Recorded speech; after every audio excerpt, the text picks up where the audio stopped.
न गोष्टी नवी कहाणी अजी आजोबा नित्य सांगती गाती हासती दिशा दहाही आनंदाची नवी पर्वणी ज्ञान रंजन अशी ही खाणी झरा नेऊया श्रोत्यांच्या मनी अनुभव अनुभव। जनसेवा फाउंडेशन पुणे प्रस्तुत ज्येष्ठ नागरिकांचा रेडिओ आय रेडिओ अनुभव। राष्ट्रीय समाज रक्षा संस्थान, सामाजिक न्याय व सबलीकरण मंत्रालय, भारत सरकार, मीडिया फॉर कम्युनिटी फाउंडेशन आणि जनसेवा फाउंडेशन पुणे प्रस्तुत ज्येष्ठ नागरिकांसाठीचा आय रेडिओ अनुभव। ज्येष्ठ नागरिकांच्या समस्या, प्रश्न आणि मार्गदर्शन यासाठी टोल फ्री हेल्पलाईन क्रमांक 14567 म्हणजेच एल्डर लाईन 14567 या क्रमांकावर सकाळी 8 ते रात्री 8 या वेळेमध्ये संपर्क साधावा। श्रोतेहो नमस्कार, आपण ऐकत आहात जनसेवा फाउंडेशन पुणे प्रस्तुत आय रेडिओ अर्थात ज्येष्ठ नागरिकांचा रेडिओ अनुभव। कार्यक्रमात आता आपण ऐकणार आहोत मानसिक आजारांविषयीची माहिती आणि उपाययोजना। यावर आपल्याला मार्गदर्शन करणार आहेत डॉक्टर अमृता कारंडे। ऐकूयात तर।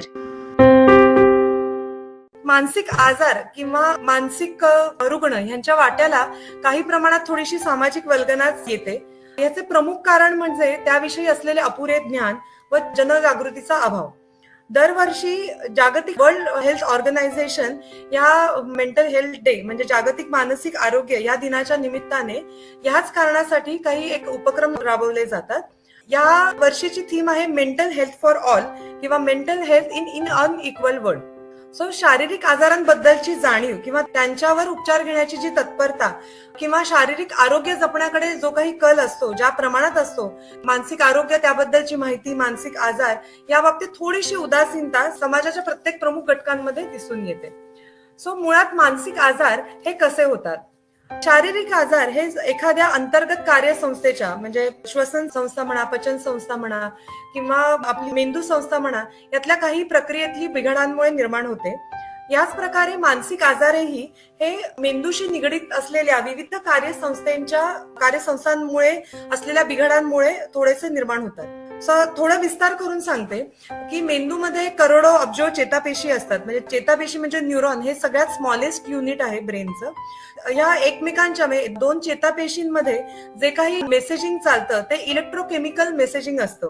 सो यातला जो केमिकल कंपोनंट आहे म्हणजे त्याला आम्ही म्हणतो न्यूरो ट्रान्समीटर, याच्यामध्ये जर थोडाफार बिघाड झाला तर त्याची कारणं वेगवेगळी असू शकतात, पण ह्या बिघाडांमुळे किंवा ते कोणत्या भागात होत आहेत हे न्यूरो ट्रान्समीटर मधले इम्बॅलन्स किंवा हे बदल, त्याच्यावर या मानसिक आजारांची लक्षणे, तीव्रता याच्याशी संबंधित असतं। सो अजून थोडंसं सोपं करायचं म्हटलं तर थोडं इन्शुलिन आपल्याला माहिती आहे, म्हणजे इन्शुलिन हे पोटात तयार होणार रसायन, पॅनक्रियाज मध्ये तयार होणार रसायन। सो या इन्शुलिन मध्ये इम्बॅलन्स झाला की रक्तातली साखर थोडीफार कमी प्रमाणात होते। सो ह्याला आपण म्हणतो डायबिटीस। आणि याच्यावर गोळ्या औषधं घेतली, जे काही कोणत्या प्रकारचं डायबिटीस आहे, काय आहे याच्यावर व्यवस्थितपणे साधारणतः पूर्णपणे माहिती घेतली की त्याच्यावर आपल्याला उपचार करता येतात। हा इन्शुलिन हे जसं पोटात तयार होणार रसायन पॅनक्रियाज मध्ये, तसंच मेंदूमध्ये जी काही प्रमुख रसायनं असतात, न्यूरो ट्रान्समीटर, सेरोटोनिन म्हणा, डोपामिन म्हणा, नॉरपेनेफ्रिन म्हणा, ही अशी 16 ते 21 प्रकारची रसायनं असतात। याच्यामध्ये जर कमी जास्त बिघाड झाला तर मानसिक आजार निर्माण होतात, सायकॅट्रिक इलनेस तयार होतात। आता हे सायकॅट्रिक इलनेस म्हणजे फक्त न्यूरो ट्रान्समीटर मध्ये फक्त बदल होतील असं नाही, त्याच्यामध्ये बाकी मल्टिपल फॅक्टर्स असतात। म्हणजे जेनेटिक म्हणतो आम्ही, जनुकीय तुमची शरीराची रचना कशी आहे किंवा काही फॅमिली हिस्ट्री आहे का, किंवा आजूबाजूचा जो ताणतणाव असतो ती आपल्याला सहन करण्याची ताकद, याला कोपिंग मेकॅनिझम असं म्हणतात। या सगळ्या गोष्टींमुळेही बरेचसे मानसिक आजार या सगळ्यांशी निगडीत असतात थोड्याफार फरकांमुळे। सो हे परिस्थितीजन्य कारणांमुळे आलेली नैराश्य किंवा बेचैनी किंवा दीर्घकाळापासून असलेले शारीरिक व्याधी सच ॲज डायबिटीज म्हणा किंवा हायपरटेन्शन म्हणा, त्यांचे काही कॉम्प्लिकेशन्स असतात, कॅन्सर किंवा इव्हन थायरॉइड, या सगळ्यांच्या या इतर सर्व शारीरिक व्याधींच्या ताणामुळेही थोडेसे मानसिक आजार, अँझायटी म्हणा, डिप्रेशन हे थोडंफार होऊ शकतं। वयानुसार मेंदूची होणारी झीज ही त्याच्यामध्ये एक वेगळी प्रक्रिया असते, त्यांनीही काही प्रकारचे मानसिक आजार निर्माण होऊ शकतात। सो वाढत्या वयानुसार मुख्यत्वाने जे मानसिक आजार होतात याच्यामध्ये 3D ह्या साधारणतः न्यूमोनिक आम्ही वापरतो. 3D म्हणजे पहिलं आलं डिप्रेशन, दुसरं आलं डिमेन्शिया आणि तिसरं आलं डेलिरियम. सो डिमेन्शिया म्हणजे काय, सगळ्यांना साधारणतः माहित असतं डिमेन्शिया म्हणजे स्मृतिभ्रंश. वाढत्या वयामुळे जी काही मेंदूची झीज होते ती ज्या ज्या भागात होते त्या प्रकारे साधारणतः तसे तसे वेगवेगळी आपली जी कार्यक्षमता किंवा त्याच्याशी त्या मेंदूतल्या भागाशी जे जे निगडित असतं तसे तसे आपल्याला साधारणतः लक्षणं दिसायला लागतात. अगदीच डेफिनेशन द्यायची म्हटली डिमेन्शियाची तर there is a progressive impairment in cognitive function, म्हणजे आपल्या आकलन क्षमतेत, that is a cognitive function, नंतर मेमरीमध्ये, एकाग्रतेमध्ये, अटेन्शनमध्ये आणि किंवा ग्लोबल इम्पेअरमेंट इन इंटेलेक्च्युअल, म्हणजे ओव्हरऑल जी काही आपली एक व्यक्तिमत्व असतं किंवा ओव्हरऑल आपली जी विचार क्षमता असते त्याच्यामध्ये जर काही बदल होतात, लाक्षणीय घट होते, ते म्हणजे डिमेन्शिया झालं. डिमेन्शियाचे प्रकार साधारणतः अल्झायमर हे फार कॉमन असतं, त्याच्यानंतर येतं व्हॅस्क्युलर, त्याच्यानंतर फ्रंटोटेम्परल. अल्झायमर म्हणजे बेसिकली काही प्रमाणाचे जे काही प्रथिनं असतात जनुकीय पद्धतीमुळे, जेनेटिक म्युटेशनमुळे तयार होतात, तर त्या अमोलॉइडच्या डिपॉझिशनमुळे थोडीशी मेंदूची झीज लवकर होते आणि त्याच्यामुळे होतो तो अल्झायमर. व्हॅस्क्युलर डिमेन्शिया जे असतं ते म्हणजे साधारणतः स्ट्रोक हे आपल्याला माहिती आहे. स्ट्रोक म्हणजे जर एखाद्या मेंदूच्या एखाद्या भागात रक्तस्राव जास्त प्रमाणात झाला तर त्या रक्तस्रावाचा दाब पडून तिथल्या भागामध्ये त्या मेंदूला रक्तपुरवठा व्यवस्थित गेला नाही, म्हणजे इन्फार्क्ट झाला तर त्या मेंदूतल्या भागाची हानी होते आणि त्याच्यामुळे जे काही त्यामध्ये कार्य बिघाड होतो त्याच्यामध्ये मानसिक आजारही त्यात मोडला जातो. त्याच्यामुळेही थोड्यासा कालांतराने आपल्याला तिथल्या भागाची वेगाने झीज होते आणि त्यालाही व्हॅस्क्युलर डिमेन्शिया असं आम्ही नाव देतो. सो दुसरा अजून आता याच्यात अल्झायमर झालं, व्हॅस्क्युलर झालं, फ्रंटोटेम्परल म्हणजे फ्रंटल भागात, म्हणजे ह्या समोरच्या भागात जर झीज जास्त प्रमाणात झाली तर डिसइनिबिशन होतं, म्हणजे आपण जे काही सोशल आपले कंडक्ट पाळतो तर ते जर थोडेसे बिघडायला लागले तर त्याला त्याच्याशी संबंध आम्ही फ्रंटोटेम्परल डिमेन्शियाशी होतो. हा थोडा रॅपिडली प्रोग्रेसिव्ह असणारा असा थोडा डिमेन्शिया आहे. बाकीही इतर डिमेन्शिया आहे, डिमेन्शियाचे वेगवेगळे प्रकार असतात, पण त्यातल्या त्यात कॉमन हे अल्झायमर्स आणि व्हॅस्क्युलर डिमेन्शिया. पार्किन्सन्स डिसीज याच्याशी रिलेटेड डिमेन्शिया असतो. सो हे झालं डिमेन्शिया बद्दल. थोडं डिप्रेशन बद्दल बोलूयात. सो डिप्रेशन हे साधारणतः आपल्याला सर्वसाधारणपणे माहिती असतं की डिप्रेशन म्हणजे उदासीनता, आणि उदास वाटणे म्हणजे डिप्रेशन असं नाही. डिप्रेशनचे एक साधारणतः 5 ते 6 क्रायटेरियाज आहेत. 9 क्रायटेरियापैकी 6 क्रायटेरिया जर मॅच झाले तर त्याला आम्ही डिप्रेशन असं म्हणतो. पहिलं म्हणजे उदासीनता, उदास मूड असणं, कशातही इंटरेस्ट न वाटणं. इंटरेस्ट न वाटण्यापेक्षा ज्या गोष्टींमध्ये आपल्याला पूर्वी इंटरेस्ट असतो किंवा साधारणतः वाचन करणं, टीव्ही बघणं किंवा इतर व्यक्तींना भेटणं, बाहेर जाणं, या सगळ्या आपल्या आवडीच्या गोष्टींमध्ये जर इंटरेस्ट कमी झाला, करू नये असं वाटलं तर हाही एक दुसरा मुद्दा किंवा दुसरा क्रायटेरिया आम्ही पकडतो. तिसरं म्हणजे पेसिमिस्टिक थॉट्स किंवा निगेटिव्ह थॉट्स, म्हणजे असहाय्य वाटायला लागतं, हताश वाटायला लागतं, जगण्यात अर्थ नाही इथपर्यंत वाटायला लागतं, हेल्पलेस, होपलेस, वर्थलेस, हा एक दुसरा पेसिमिस्टिक थॉट्सचा आहे. आपल्या जेवणाच्या सवयींमध्ये किंवा अतिशय भूक लागायला लागते किंवा भूक अतिशय मंदावते, खाऊ नये, जेवू नये असं वाटतं, किंवा झोपेमध्ये काही आपले बदल घडतात, भरपूर झोप येते किंवा झोप पूर्ण झाली असं वाटत नाही, नॉन रिफ्रेशिंग स्लीप असते, झोप येतच नाही, हाही एक पार्ट असतो. म्हणजे इन्सोमनिया किंवा हायपरसोमनिया हे दोन्ही प्रकार त्याच्यामध्ये येतात. कॉन्सन्ट्रेशन डिफिकल्टी असते, अटेन्शन डिफिकल्टी असते, साधारणतः पटकन लक्षात राहत नाही, लगेच आपण की बाबा वयानुसार होत असावं असंही वाटतं. पण अशा प्रकारचं होणं, म्हणजे अशा प्रकारचं वाटणं हेही थोडंसं डिप्रेशनचं, अटेन्शन नसणं, कॉन्सन्ट्रेशन न लागणं हेही थोडंसं एक डिप्रेशनचं लक्षण आहे. बाकीची म्हणजे साधारणतः सुसायडल आयडिएशन, अगेन सुसायडल थॉट्स येणं, वारंवार येणं आणि त्याचं कारण काही नसणं, कारण काही कळणं नाही, की नुसतंच हताश वाटतंय, नुसतंच रडू येतंय, नुसतंच असं वाटतंय जगण्यात अर्थ नाही, तर हे डिप्रेशनचं सगळ्यात महत्वाचं कारण समजू शकतो. यापैकी 6 क्रायटेरिया जर मॅच झाले तर साधारणतः आम्ही डिप्रेशन असं म्हणतो. त्याच्यामध्ये माइल्ड, मॉडरेट, सिव्हिअर असं असतं. माइल्ड मॉडरेट मध्ये साधारणतः आपण एक काउन्सिलिंग घेतलं की कशामुळे होतंय, काय होतंय हे समजून घेतलं, मानसोपचार तज्ञांची मदत घेतली तर याला पटकन आपल्याला त्याच्यामध्ये रिलीफ मिळू शकतो. अजून एक गंमत अशी, डिमेन्शियाची सुरुवात जी असते, प्रारंभिक अवस्था असते, ती साधारणतः मानसिक आजारांनी सुरुवात होते. आपल्याला त्याच्यामध्ये म्हणजे ज्या गोष्टी, जसं मी सांगितलं, disinterested in previously enjoyable activities, आपल्या आवडत्या गोष्टींमध्ये आपला इंटरेस्ट चालला जाणं किंवा प्लेजर न वाटणं, जेवढं आनंदी आपल्याला वाटत होतं, म्हणजे सण समारंभ आले की आनंदी वाटत नाहीये, म्हणावा तितकं आपण एन्जॉय करू शकत नाहीये, याला अनिडोनिया असं म्हणतात. किंवा lack of initiation, lack of motivation, याला अवहोलिया असं म्हणतात. हे साधारणतः इव्हन डिमेन्शियाच्या प्रारंभिक अवस्थेमध्येही आपल्याला लक्षात येतं. किंवा पर्सनॅलिटी चेंज थोडीशी असते. एकदम हसत खेळत राहणारा माणूस थोडा थोडा गप्प राहिलेला आहे आणि थोडा थोडा चिडचिड झालेला आहे, हे साधारणतः लक्षात येतं. हे घरच्यांच्या लक्षात येतं, पण हे थोडंसं डिमेन्शियाचंही कारण असतं किंवा थोडंफार आलेलं डिप्रेशनही असतं. तर हे योग्य ते प्रकारे साधारणतः मनोविकार तज्ज्ञ किंवा न्यूरोलॉजिस्ट तुम्हाला थोडं मार्गदर्शन करू शकतात की हे एक्झॅक्टली कशाची सुरुवात आहे, डिमेन्शिया आहे किंवा डिप्रेशन आहे किंवा इतर काही एन्झायटी वगैरे आहे का. अजून दुसरा साधारणतः ज्येष्ठांमध्ये आढळणारा डिमेन्शियाचा एक थोडा अटिपिकल प्रकार आहे, त्याला आम्ही मेलॅन्कोलिया असं म्हणतो. मेलॅन्कोलिया म्हणजे अचानक आयुष्यभर आपण फार चांगल्या प्रकारे काम केलेलं असतं, आपली एक आकलन क्षमता म्हणतो किंवा कॉन्सन्ट्रेशन म्हणतो, डिसिजन घेण्याची आपली एक चांगली प्रवृत्ती असते, अचानक ती थोडीशी कमी झाली की आपल्याला खूप जास्त फ्रस्ट्रेशन यायला लागतं. ते फ्रस्ट्रेशन अशा प्रकारचं होतं की ते कुठेतरी अँगर आउटबस्ट होतो, अचानक चिडचिड व्हायला लागते. So this is a melancholic reaction म्हणतो आम्ही याला, की अचानक अँगर आउटबस्ट होतात, अचानक आपल्याला जमत नाही असं वाटायला लागतं आणि आपलीच आपल्यावर चिडचिड होते. So this is a melancholic reaction. दुसरा याचा पार्ट म्हणजे अटिपिकल डिप्रेशन म्हणजे मेलॅन्कोलिया असं म्हणतात, की उगाच गिल्ट वाटत राहते, काही कारण नसताना अपराधी पण काहीतरी मनाला टोचत राहते, आपण कुठेतरी कमी पडतोय असं वाटत राहतं.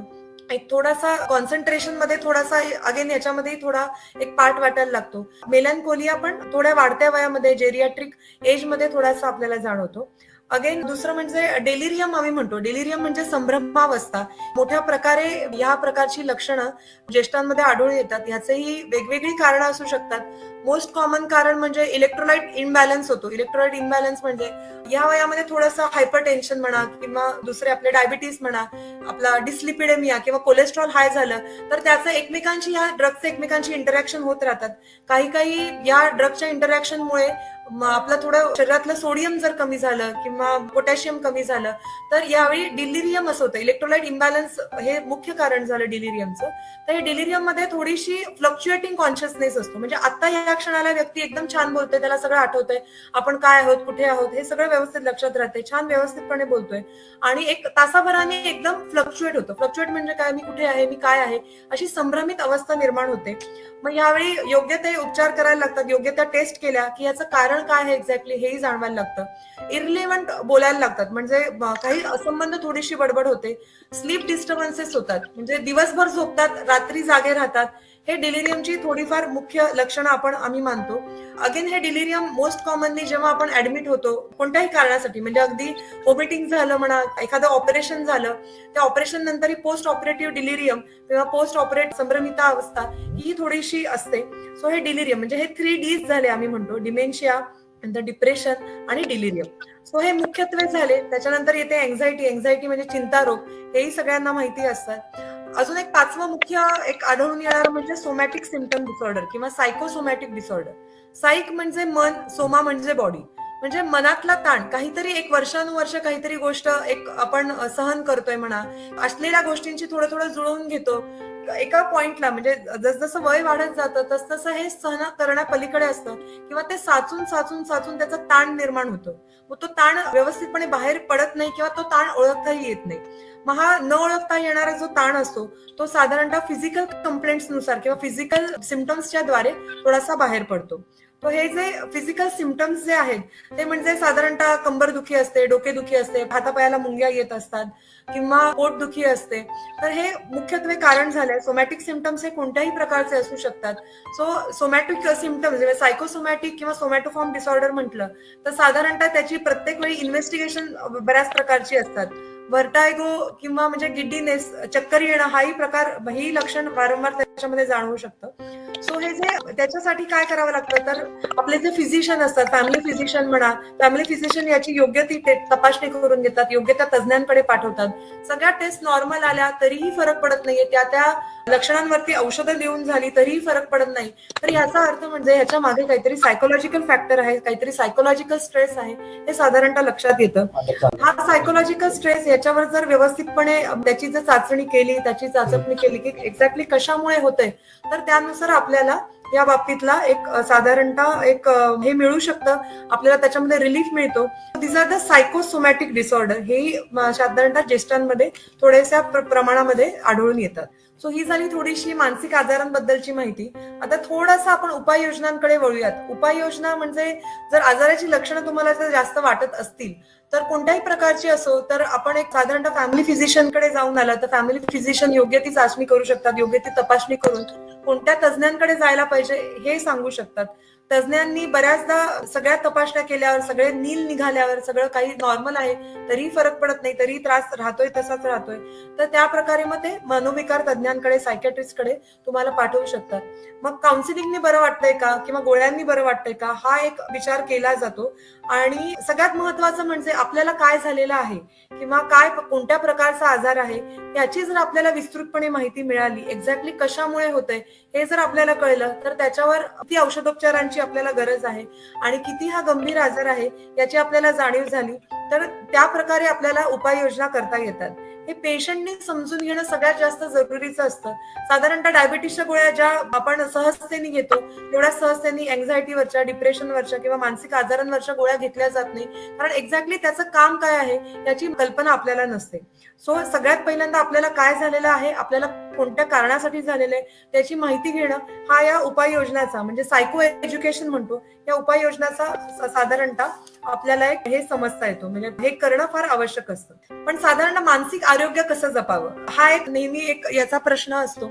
सो त्याचे काही आम्ही 10 सूत्री म्हणतो की 10 साधारणतः तत्व जी सगळ्यांना हे आपण आत्मसात करू शकतो किंवा हे आपण अगदी छोट्या छोट्या गोष्टींनी मानसिक आरोग्य जपलं जातं. शारीरिक आरोग्यामध्ये जसं आपण म्हणतो की वेळच्या वेळेस झोप घेणं, वेळच्या वेळेस तुमचं जेवण खाण करणं, आपल्या व्यवस्थित शरीराची काळजी घेणं, योगा, एक्सरसाइज आणि ह्या सगळ्या गोष्टी पाळणं, हे जसं शारीरिक आरोग्य आपण अगदी तत्परतेने करतो तसंच मानसिक आरोग्य जपण्यासाठी काय काय आवश्यक आहे. तर सगळ्यात पहिल्यांदा म्हणजे आता ह्या थोड्याशा एक साधारणतः 50 नंतर आपल्याला आपल्या स्वभावाची पूर्णपणे जाणीव झालेली असते. आपल्या स्वभावाच्या खाचाखोचा आपल्याला माहिती झाल्या असतात. कोणत्या गोष्टींमुळे आपल्याला त्रास होतोय, कोणत्या गोष्टींमुळे आपल्याला वाईट वाटतं हे सगळं माहिती झालेलं असतं.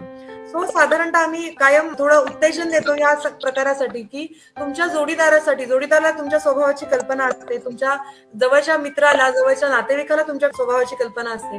तर एक छोटीशी तुम्ही जर यादी केली की कोणत्या कारणाने आपल्याला राग येतो, कोणत्या कारणाने आपल्याला वाईट वाटतं, कोणत्या कारणाने दुःख वाटतं, हे जर आपल्याला कळता आलं आणि त्याच्यात ते जर स्ट्रेसर्स म्हणतो आम्ही याला किंवा ताण येण्याचे ताणाचे फॅक्टर ते जर आपल्याला थोडेसे टाळता आले किंवा ते टाळण्यासाठी काय करावं लागेल यामध्ये जर फॅमिली मेंबर्सची, जोडीदाराची मदत घेतली तर थोडंसं मानसिक आरोग्याकडे आपलं एक जपण्याकडे थोडासा कल वाढत जातो. हे झालं थोडंसं याच्या बाबतीत. थोडं स्वभावाच्या खाचाखोचा कळल्या की एक साधारणतः आपल्याला थोडी अंदाज येतो की हे कोणत्या बाबतीत आपण चिडतो वगैरे वगैरे. स्वभावावर औषध नाही असं म्हटलं जातं, पण स्वभाव दोष जे असतात त्या स्वभाव दोषावर नक्की असतं. दोष पुसले गेले की साधारणतः एक मानसिक आरोग्याला जी काही आम्ही म्हणतो की इट इज ट्रिगर फॅक्टर म्हणतो किंवा रिस्क फॅक्टर म्हणतो ते थोडेसे आपल्याला टाळता येतात. सो मानसिक आरोग्य व्यवस्थित राहायला थोडीशी आपल्याला याची मदत येते. दुसरं म्हणजे express your gratitude, express your love, express your emotions. कृतज्ञता व्यक्त करावी किंवा जे कोणी आपल्या आजूबाजूला असतात त्यांचं कौतुक करणं ह्यानी आपल्याला एक प्रकारचा आनंद मिळतो. जो काही आनंद आपल्याला स्वतःच्या गुणांमुळे मिळतो त्याच्या 10 पटीने आनंद आम्ही म्हणतो की कोणाला मदत केल्याने, काही सामाजिक कार्य केल्याने, कोणाचा तरी आनंद दिल्यामुळे हा ग्रॅटिट्यूडमुळे, कृतज्ञतेमुळे थोडासा 10 पटीने वाढतो आणि त्यामुळे आपोआपच आपल्याला एक थोडासा एक गुड फिलिंग येतं. सो हे जे फिलिंग गुड असतं ते फिलिंग गुड इफेक्ट किंवा हा पॉझिटिव्हनेस आपल्याला थोडासा मानसिक आजारांच्या किंवा थोडंसं याकडे आपल्याला थोडंसं प्रोटेक्टिव्ह फॅक्टर्स देतो. एव्हरीडे आम्ही सांगतो की एव्हरीडे जशी आपण देवाला प्रार्थना करतो, देवाला जसं आपण थँक्स म्हणतो, तसं आपल्या आजूबाजूला ज्या व्यक्ती असतात ज्यांच्यामुळे आपलं आयुष्य थोडंसं सुलभ जातं, सुकर जातं, त्यांना थँक्स म्हणणं, कळत नकळतपणे त्यांच्याविषयी कृतज्ञता व्यक्त करणं यांनी आपल्याला थोडीशी पॉझिटिव्हिटी नक्कीच मिळते. तिसरं म्हणजे आपल्यातल्या थोडीशी गुणांची यादी करणं. आपल्या आपल्यातले गुण आपल्याला माहिती असतात, हे वारंवार आपण जर त्यांची आम्ही म्हणतो की त्यातले अजून प्रगल्भ करता आले आपल्याला, किंवा आपल्या ज्या जमेच्या बाजू आहेत त्या अजून आपल्याला भक्कम करता आल्या, तर एक प्रकारचा कॉन्फिडन्स आपल्याला मिळतो. किंवा आपले छंद जे असतात, आपल्याला माहिती असतं की आपण कोणत्या प्रकारे कोणत्या गोष्टींमध्ये आपण माहीर आहोत. मग हे छंद, ह्याच्यामधली हे जे आपण जोपासत राहिलो, तो एक प्रकारचा कॉन्फिडन्स वाढतो.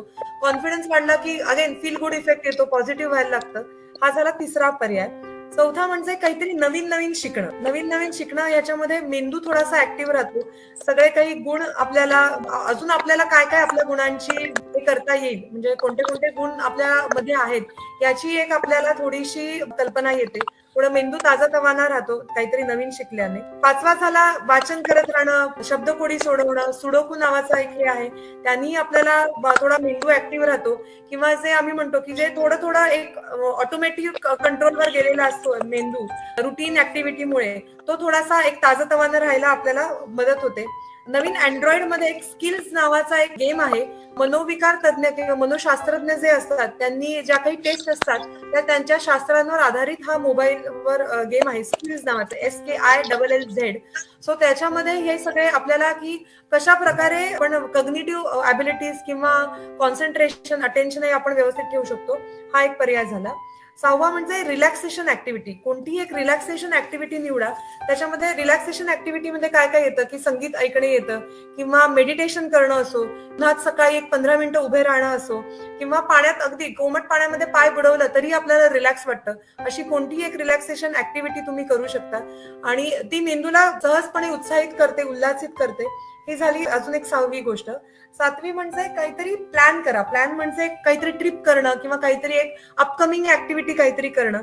हे अँटिसिपेशन, म्हणजे ह्याच्या अँटिसिपेशननी आपल्याला बरं वाटतं, आपल्याला पॉझिटिव्हिटी मिळते, थोडं रिलॅक्सेशन वाटतं. आठवं झालं आपलं अगेन आहार, निद्रा, ह्या सगळ्या गोष्टी आहेत ज्या फिजिकल हेल्थसाठी, शारीरिक आरोग्य जपण्यासाठी करतो, तेही मानसिक आरोग्य करण्यासाठी तेवढंच महत्वाचं आहे. पुरेसा आहार, पुरेशी झोप आणि लोकांशी बोलणं चालणं म्हणजे सोशलायझेशन, या तिन्ही गोष्टी तितक्याच आपल्याला महत्वाच्या असतात. सगळ्यात महत्वाचं म्हणजे माइंडफुलनेस. हा अगदी शेवटचा मुद्दा झाला याच्यामध्ये.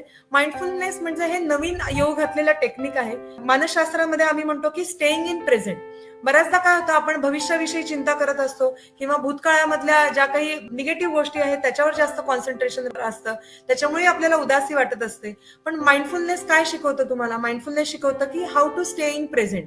हा जो काही दिवस चालला आहे त्याच्यावर कॉन्सन्ट्रेट करणं, being aware of your surrounding, म्हणजे आता जी काही ऍक्टिव्हिटी चालू आहे किंवा आता जे काही आपण करतोय ते पूर्णपणे कॉन्सन्ट्रेशननी करणं, यांनी आपले बराचसा मानसिक आरोग्य म्हणा किंवा आपल्या मेंदूची क्षमता म्हणा, आकलन क्षमता म्हणा, ही पुरेपूरपणे आपल्याला जाणवू शकते. सो आजचा हा जो पाठ आहे मी हा थोडासा इथेच संपवते. संपवण्यापूर्वी मी एक संत तुकारामांच्या अभंगाच्या ओळीचा मी आधार घेईन. संत तुकाराम म्हणून गेलेले आहेत, म्हणजे हे माइंडफुलनेस वगैरे किंवा healthy mind, happy mind, healthy mind हे फार आत्ताच आलेलं आहे, थोडंसं आपल्याला आधुनिक वैद्यकशास्त्रामधनं मिळालेलं आहे. संत तुकोबा म्हणतायत, मन करारे प्रसन्न सर्व सिद्धीचे कारण, मन करारे प्रसन्न सर्व सिद्धीचे कारण, चिंता रोग लाभ आणि सुख समाधान इच्छेचे कारण ते. धन्यवाद. एवढं बोलून मी माझं मनोगत संपवते. धन्यवाद डॉक्टर विजी शाह सर. धन्यवाद जनसेवा फाउंडेशन. Thank you very much. श्रोते हो, आत्ताच आपण मानसिक आजारांविषयीची माहिती आणि त्यावरील उपाययोजना यावर आधारित कार्यक्रम ऐकलात आणि आपल्याला मार्गदर्शन केलेलं होतं डॉक्टर अमृता कारंडे यांनी. श्रोते हो, अशाच माहितीपूर्ण कार्यक्रमांसाठी ऐकत रहा जनसेवा फाउंडेशन पुणे प्रस्तुत आय रेडिओ, अर्थात ज्येष्ठ नागरिकांचा रेडिओ अनुभव, आय रेडिओ.